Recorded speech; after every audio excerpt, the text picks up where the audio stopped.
واتبعوا أحسن ما أنزل إليكم من ربكم من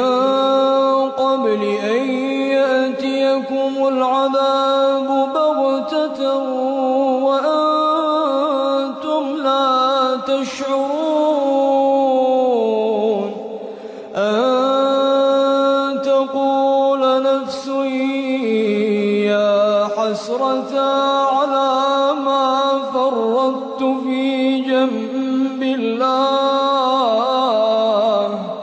وإن كنت لمن الساخرين